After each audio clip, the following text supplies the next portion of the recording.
அத்தியாயம் 93. தாக்கும் night long ஹாவோ Sen 3. Long ஹாவோ சென்னின் இப்போதைய பலத்திற்கு ஒரு குதிரையுடன் 5ஆம் நிலை நைட்டை தோற்கடிப்பது ரொம்பவே கஷ்டம், கிட்டத்தட்ட முடியாத காரியம். அவனோட இயற்கையான திறமைகள் அதிகமா இருந்தாலும் எதிரில் இருப்பவன் 5ஆம் நிலைக்கு மேல பயிற்சி எடுத்த ஆள் ஆச்சே. அதனால ஜெயிக்கணும்னா சூழ்ச்சியை பயன்படுத்தி ஒரு வாய்ப்பை உருவாக்கிக்கணும். வெற்றி பெற பலம் எப்போதுமே முக்கியம்தான், ஆனா அது மட்டும்தான் ஜெயிக்க ஒரே வழி கிடையாது. புத்திசாலித்தனமான தந்திரங்களோட ஒரு குழந்தை கூட ஒரு பெரியவனை தோற்கடிக்கலாம். லாங் ஹாவோ சென்னுக்கும் நம்பர் 4க்கும் பெரிய வித்தியாசம் இல்லாதப்ப இதெல்லாம் சர்வ சாதாரணம்தான். புனித கவசம் ஹோலி மேண்டல் ஒரு 4ஆம் நிலை காவலர் நைட்டோட திறமையா இருந்தாலும் 5ஆம் நிலையின் திரவ ஆன்மீக சக்தியை அது தடுக்க முடியாது.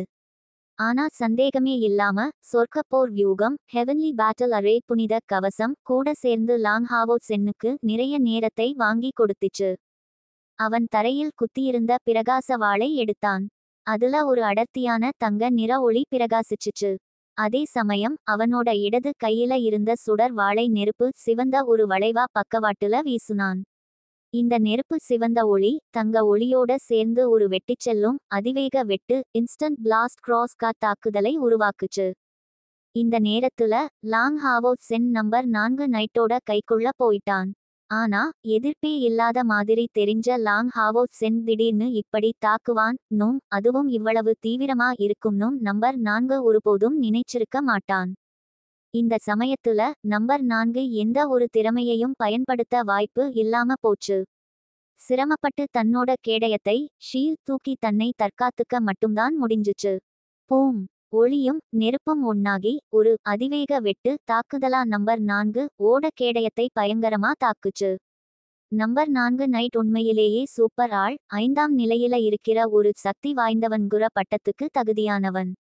இப்படி ஒரு இக்கட்டான சூழ்நிலையிலையும் லாங் ஹாவோ சென்னோட தாக்குதலால அவன் வெறும் 2 அடிதான் பின்னாடி போயிருப்பான். இதுவும் திரவ ஆன்மீக சக்தியோட மேன்மைதான். ஆனா இது வெறும் ஆரம்பம்தான். அந்த வெட்டிச்செல்லும் அதிவேக வெட்டு தாக்குதல் நம்பர் 4 நைட்டை தாக்கி அவனுக்கு திருப்பி தாக்க எந்த வாய்ப்பையும் கொடுக்கல. லாங் ஹாவோ சென்னோட வாள்கள் ஒரு வினாடி கூட நிற்கல, உடனே இன்னொரு அடியை கொடுத்தான். ஆனா இந்த தடவை அவனோட 2 வாள்களும் பயங்கரமா பிரகாசிச்சுச்சு. ஒரு கண்ணைப்பறிக்கும் தங்க நிற ஒளியும் ஒரு கண்ணைப்பறிக்கும் தங்க சிவப்பு நிற ஒளியும். அந்த 2 வாள்களும் உடனடியா பிரகாச சூரிய தாக்குதல் ஷைனிங் சோலர் ஸ்ட்ரைக் அங்கிற 4ஆம் நிலை தாக்கும் நைட்டுகளின் மிக சக்திவாய்ந்த திறமையை வெளிப்படுத்துச்சு. ஒரு தாக்குதலை இப்பதான் தடுத்து நிறுத்தின நம்பர் 4 அதிர்ச்சியிலையும் கோபத்துலையும் இருந்தான். லாங் ஹாவோ சென்னோட 2 வாள்களும் உடனடியா இன்னொரு அடியை கொடுத்துச்சு. அது ஒரு பயங்கரமான பிரகாசத்தோட வந்துச்சு. பேங்!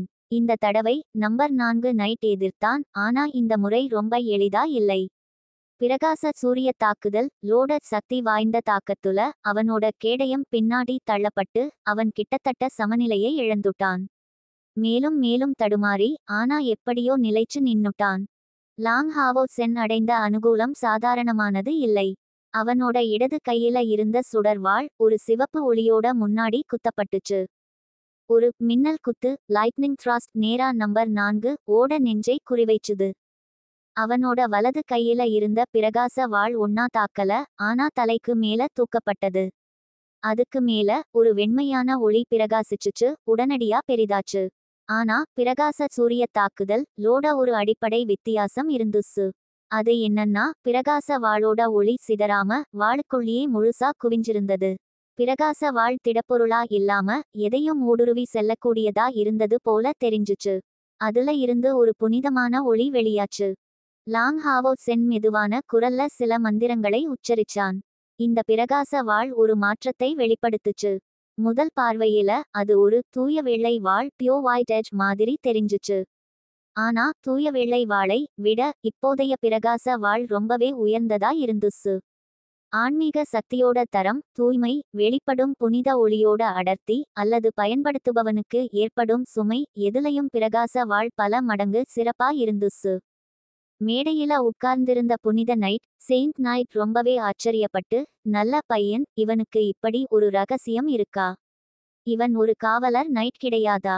அதனாலதான் சக்தி சேகரித்தல், ஸ்டோரிங் பவர் மற்றும் தெய்வீக தடை டிவைன் அப்ஸ்ட்ரக்ஷன் திறமைகளை தொடர்ந்து பயன்படுத்திட்டிருந்தான். அவன் ஆரம்பத்துல இருந்தே ஒரு தாக்கும் நைட், ரெட்ரிபியூஷன் நைட் தான்.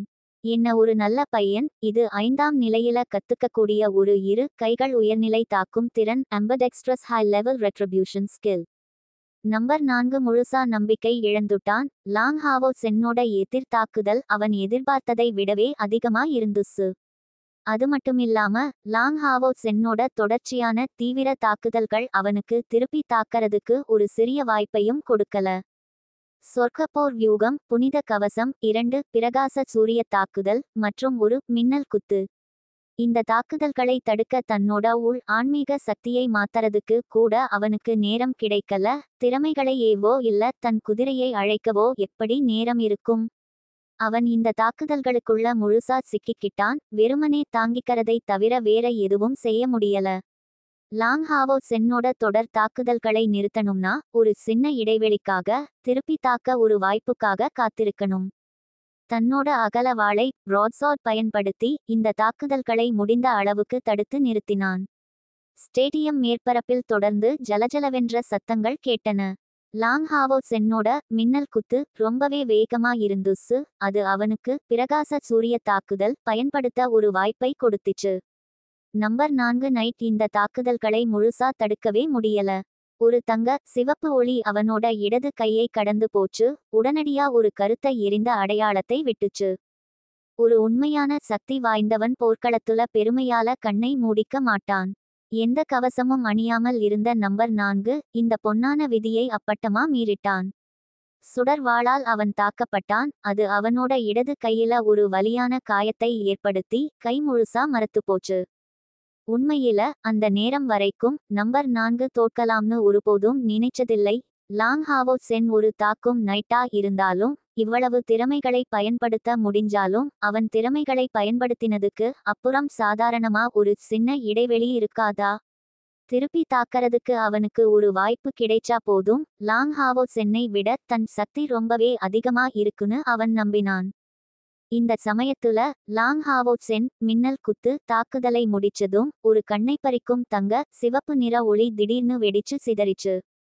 அது இன்னொரு பிரகாச சூரிய தாக்குதல் தான். ஆனா இந்த தடவை அது ஒரு அடி மாதிரி இல்லாம ஒரு குத்து மாதிரி பயன்படுத்தப்பட்டுச்சு.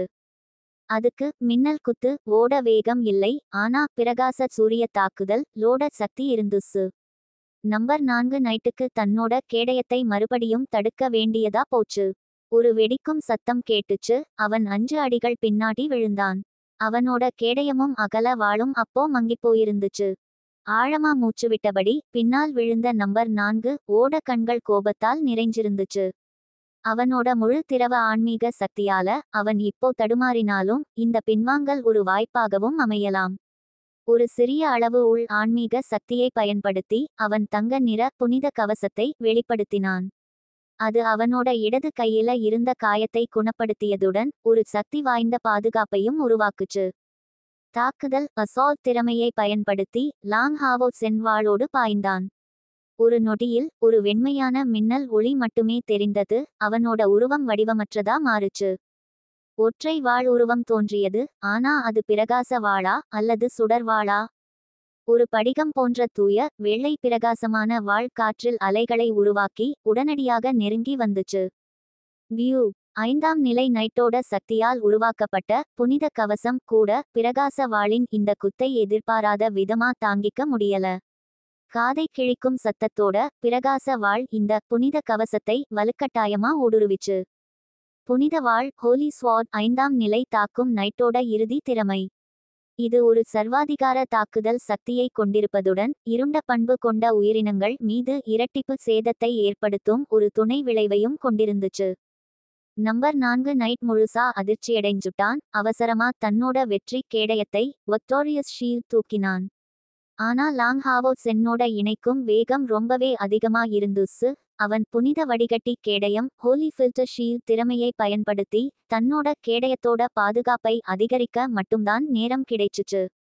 இந்த சமயத்துல பிரகாச வாள்ல ஒரு வெள்ளை ஒளி தோன்றி நம்பர் 4 ஓட கேடயத்தை இரக்கமில்லாம தாக்கிச்சு. அதை தொடர்ந்து பிரகாச வாளால் ஒரு குத்து. ஹோம் அதிர்ச்சியடைந்த பார்வையாளர்கள் முன்னிலையில் நம்பர் 4 ஓட கேடயம் பிளந்து கடைசியில பிரகாச வாளின் தாக்குதல்களால் உடைஞ்சு போச்சு. ஆனா அந்த பெரிய தாக்க சக்தி அதோட மட்டும் நிக்கல, அவன் தரையில விழுந்துட்டான். நெருப்பு சிவப்பு நிற ஒளி அமைதியா நெருங்கி பயமில்லாம அவனோட தோள் மீது விழுந்துச்சு. ஒரு சுடும் வெப்பம் நம்பர் 4 ஓட கழுத்தை நெருங்குச்சு, அவனை முழுசா பயமுறுத்திச்சு. பிரகாச வாளின் ஆதரவை பயன்படுத்தி கீழே விழாமல் தடுத்து அவன் சுடர் வாளை நம்பர் 4 ஓட கழுத்துல வச்சான். அவன் மூச்சுவிட திணறினாலும் லாங் ஹாவோ சென்னோட வாய் ரத்தத்தால் நிறைஞ்சிருந்துச்சு, ரத்தம் தொடர்ந்து வழிஞ்சுச்சு. ஆனா அவனோட கண்கள் இன்னும் உறுதியா இருந்துச்சு, அது கொஞ்சம் கூட மாறல. இவ்வளவு திறமைகளை இவ்வளவு தூரம் காயத்தோட பயன்படுத்தியது லாங் ஹாவோ சென்னோட உடலுக்கு ஏற்பட்ட சுமை வெளிப்படையா தெரிஞ்சுச்சு. ஆனா இந்த தொடர் ஆபத்தான தாக்குதல்கள்தான் அவனை வெற்றி பெற வச்சுச்சு.